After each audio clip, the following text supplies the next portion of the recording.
Welcome back, everyone, to the Late Night Review. And tonight, I'm not going to review a movie, but an episode of The Twilight Zone, Nick of Time. Nick of Time is one of my very favorite Twilight Zone episodes. In fact, sometimes it's my favorite. And I don't know exactly which one is my favorite because I go back and forth between Nick of Time, The Howling Man, where they got the devil locked up, To Serve Man with Richard Kiel. He plays a giant alien. These giant aliens come to Earth, and that's one of the best. A Nice Place to Visit is another one. The Shelter, there's so many. Nick of Time, though, is definitely in my top three. Sometimes it's my number one, and I love it.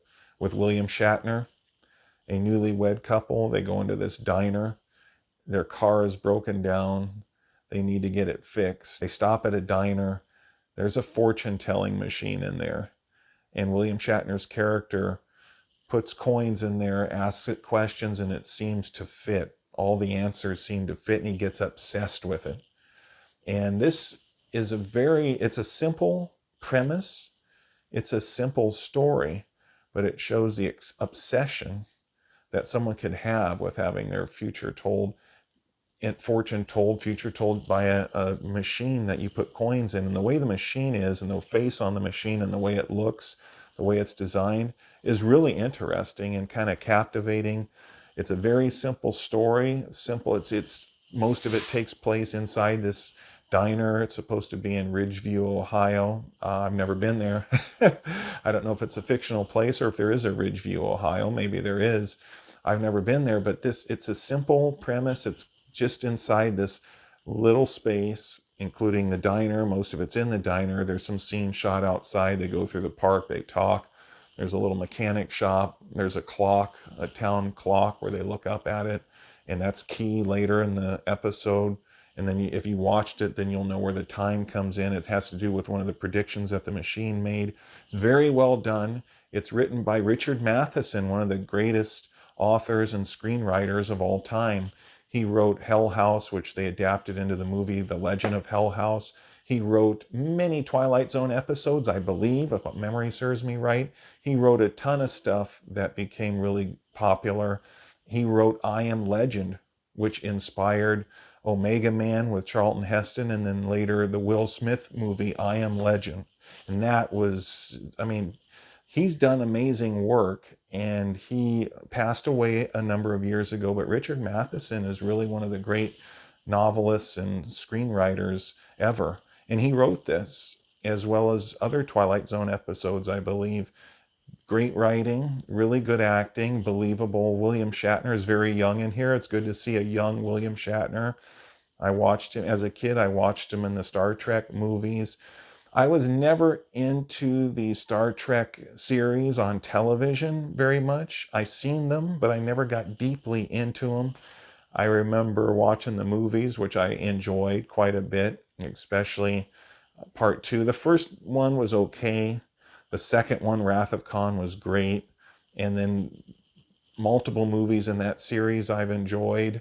Wrath of Khan stands out to me. And then The Voyage Home was one of my favorites. I actually like The Final Frontier. I think it was The Final Frontier it was called. It's been criticized, but actually that was one of my favorites. William Shatner, T.J. Hooker. I grew up watching him and T.J. Hooker. Always appreciated his work and his performances, his acting. Does a really good job in here convincing people, I think, in the audience that he's obsessed with this machine, and his wife is trying to talk him out of it, trying to get him away from that machine because she sees how it draws him in, and he gets kind of addicted to putting coins in there and hearing its response. And then later she starts asking questions that they both knew, but the machine couldn't possibly. She was trying to prove to him that there's nothing supernatural involved, but every answer seemed to fit. They put coins in there, asked it questions, especially Shatner's character. All the information came back, and it was eerie. It's a typical Twilight Zone. Very well done, very well utilized. Rod Serling was a genius to create the Twilight Zone to begin with. Probably couldn't ask for a better writer to contribute to the show, Richard Matheson. There's many other writers who are really good who worked on that show. Charles Bronson was in a Twilight Zone episode once too, one of the early Twilight Zone episodes, I believe, very early in Bronson's career. And this is one of my favorites. This Nick of Time is one of my favorite Twilight Zones, towards the top, and it plays into people's superstition and the way Shatner keeps wanting to go back in there and ask questions to it. And then it comes to a point where Shatner says, even if it's true, you don't want to listen. And she says, especially if it's true, because she realizes it's going to run his life. And then there's a scene in the show where it shows another couple who are both obsessed with it, who come in later and can't leave that town. They cannot leave that town because of fear. And it kind of shows the bondage and the trappings of being held by a fortune of the future, an omen of the future, someone predicting your future, seeming to be right, or this machine seeming to give so many positive answers, answers that are correct, scary answers that could come true. And it kind of feeds into people's superstition. And he's definitely in bondage to it, or getting in bondage. This other couple that comes in later towards the end of the show is in bondage. They can't even leave the town. They can only go out of the diner for certain periods of time. I'm guessing it doesn't really explore the two characters at the end who come in later after Shatner and his wife leave, but you know that they're really hooked. They're in bondage.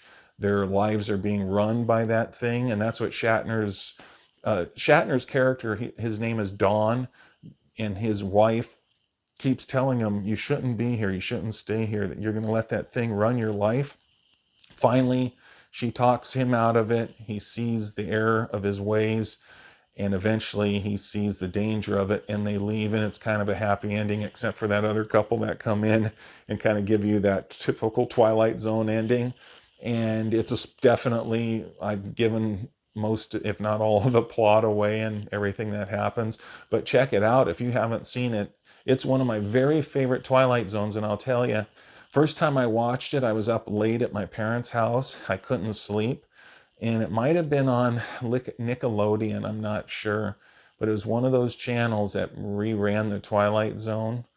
Nowadays, I think they rerun it on, I think it's either Antenna TV or another one, I'm not sure. I don't know if Nickelodeon is still around. I don't have that, but yeah, I saw it late at night. It's like 1:30 in the morning, 2:30, something like that. And it was already started. I didn't know it was a Twilight Zone, and they started asking this machine questions, and I just got drawn into this episode, and it became one of my very favorite Twilight Zone episodes of all time. And then I watched the whole thing and knew it was a Twilight Zone. They played the music. You can hear Rod Serling's voice. And I think it's a classic Twilight Zone episode. If you haven't seen it, check out Nick of Time with William Shatner. It's really great. This has been the Late Night Review. And like and subscribe, please. Tell people about this YouTube channel. Share this video. And have a good night, everybody.